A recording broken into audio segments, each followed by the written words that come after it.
Hey everyone, I'm Caitlin. I am going to give you a tour of my portfolio. So this is my homepage. It's pretty standard. My About Me page just has a little bit of info about me. I am specializing in urban education. My teachables are English and social sciences, and I'm in the intermediate stream. This page just has some info about my education and work history. This would be my resume and cover letter. I haven't posted it yet, but I do plan on using this portfolio in the future, so it will be posted there. And then some information about my teaching philosophy, and then a little piece about equity and social justice. I feel really passionately about equity and social justice, so I wanted to make that known in my portfolio. And I really like this picture that Rosa shared with us in the comments of one of our readings this semester.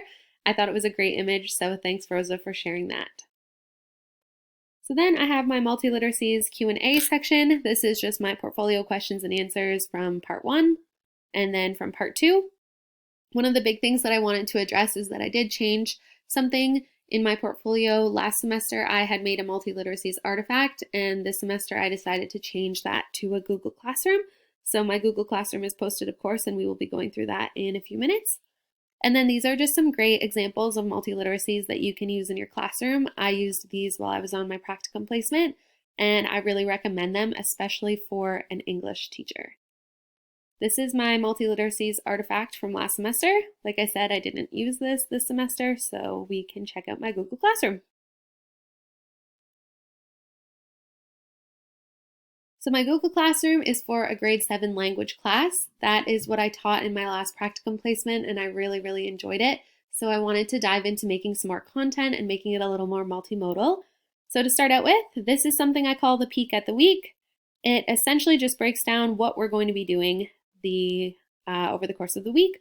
So I chose to do my classroom for the very beginning of the school year. So what I'm going to be talking about throughout while we examine my classroom is the very beginning of a grade 7 English or language class.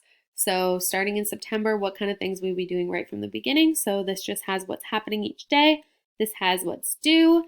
And then, of course, the date alongside there. So just gives them an idea of what they'll be up to. Then I have their very first little introductory task.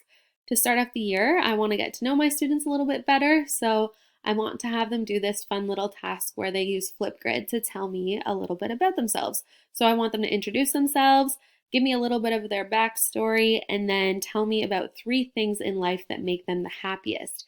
That's actually going to come back a little later in the week because we are doing an assignment called How to Make Me Happy.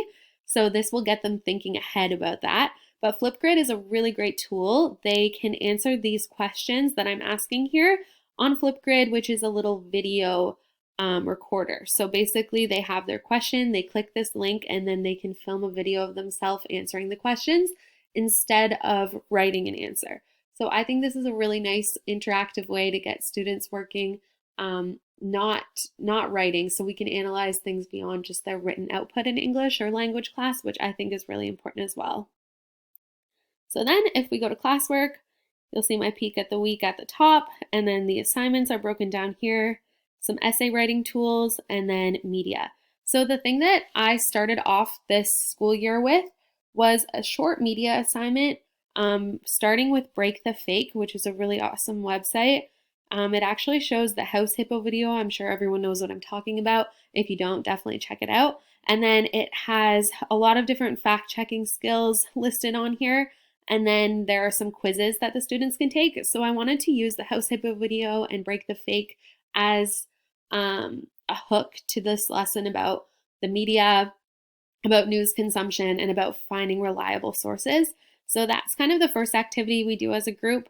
And then we would do this fake news web quest that I designed. So what I've done here is made a slideshow that is just about fake news and how to find reliable sources. And then I have posted some links through here that this will be a little assignment for them to do.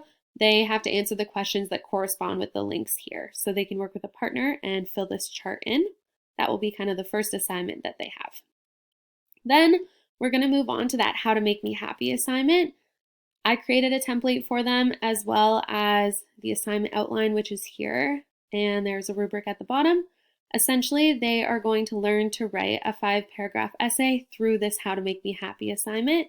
And what's really cool about it is that It is an essay, but I have them doing it on Google Slides so that it's more interactive and fun and doesn't look as much like an essay. So basically, each slide will be a different paragraph for their essay. And then to scaffold to that, I plan on having them do different essay writing things each day. So I've just posted the introduction paragraph and thesis statements info, but I do plan on uploading body paragraphs as well as concluding paragraphs information as well. And then to end off the essay writing sort of preparation, I'll have them do this Kahoot that I designed, and then they will be set to go on their How to Make Me Happy written essay. So that just gives you a little bit of a glance of my Google Classroom. You can definitely come in, feel free to take a look around and check it out more in depth. But thank you so much for watching.